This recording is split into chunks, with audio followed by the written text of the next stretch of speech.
I need a new website for myself. I bought the domain jansonderman.com and I made this little mock-up. It's got my name at the top and a list of projects at the bottom.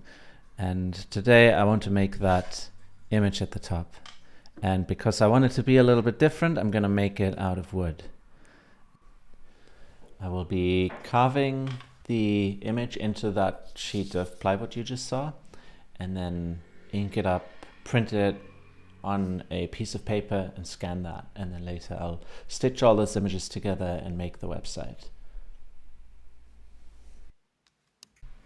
This is the first time I'm doing this. I bought this book, Making Japanese Woodblock Prints, some time ago. And yeah, it's great. The author has an interesting YouTube channel as well with lots of information. And I bought some tools, some stuff I need.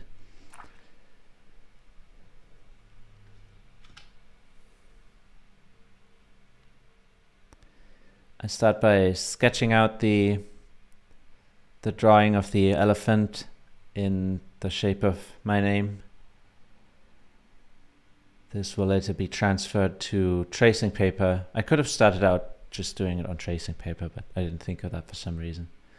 And I kind of was going for something that would still be recognizably be made up of letters so that you can tell that it's supposed to be my name, but also look like an elephant. The A and the N are pretty directly just the letters themselves.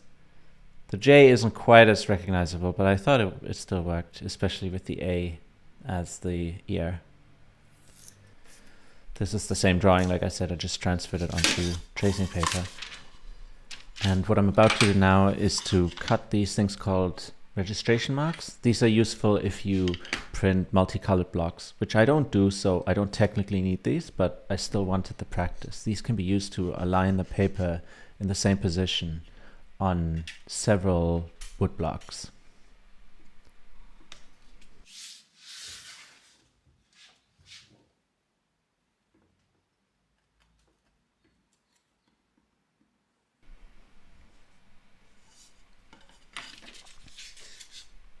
Here you can see how they work. You take one corner of the paper and you wedge it up into that L-shaped corner, and then you make the straight edge of the paper align with the other pencil mark.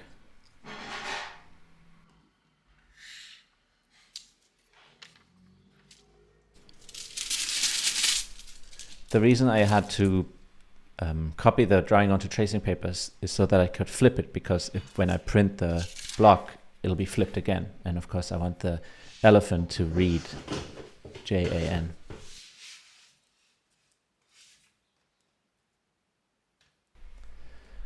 I trace the drawing again, and the carbon paper copies that onto the sheet of plywood. I'm not showing that process, but this is the result at the end. So now it's time to start carving. I'm using this Japanese cutting tool called Hangito, and these cut on the pull.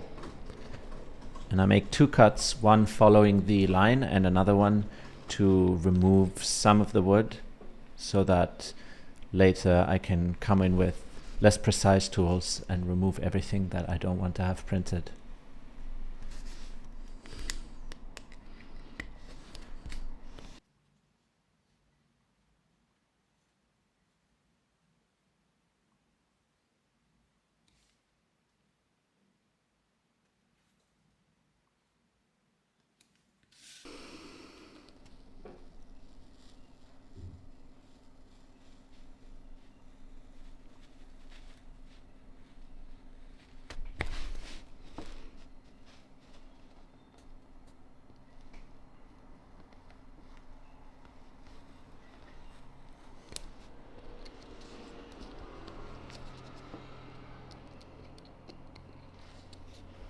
Okay, that's that done.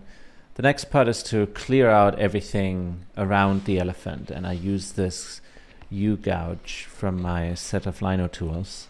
I think there are Japanese tools for this as well. This is a Western tool, but it works just fine. And first I go around the elephant to create a wider valley between the part that I want to keep and the rest that I will clear out.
Next step is printing. This is what I'm using to print. This is Japanese Sumi ink, black ink, a inking brush, and a tool called a baren. This is used to press the paper onto the wood. It's made of bamboo.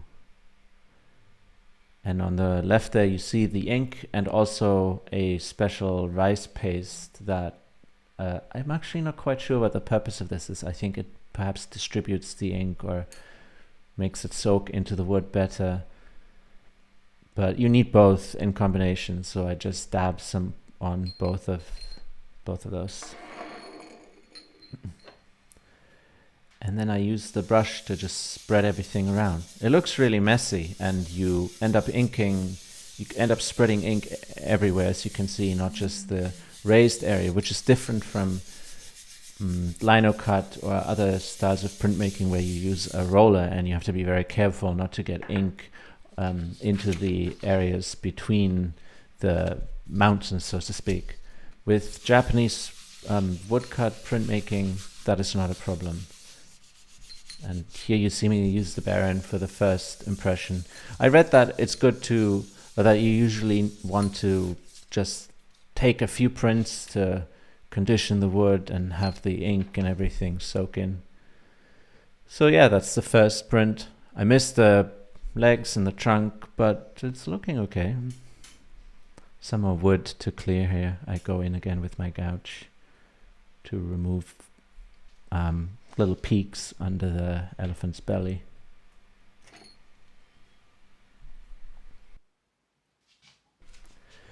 And at this point I've taken a few more prints, and this is going to be the final one. So again, the rice paste, this is what it looks like close up. It looks really delicious once you've taken a few prints. Very nice. And more ink. I had no idea of how much of each to use, and I ended up being much more generous than I thought I would have to be, and just, yeah, spread it everywhere. Probably also because this is not at all complex. And yeah, with the brush, I was also surprised how much just mixing and spreading the ink I had to do to get it look halfway consistent.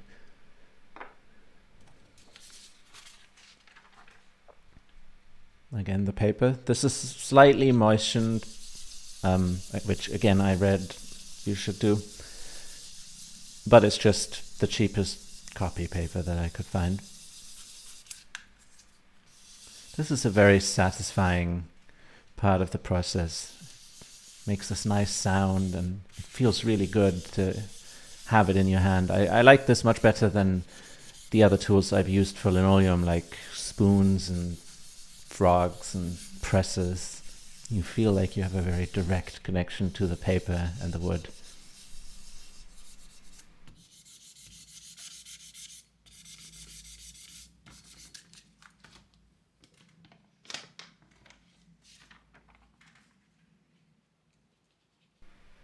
And that's the final print. Pretty happy with it. Zoom in a little bit. All right, time to scan.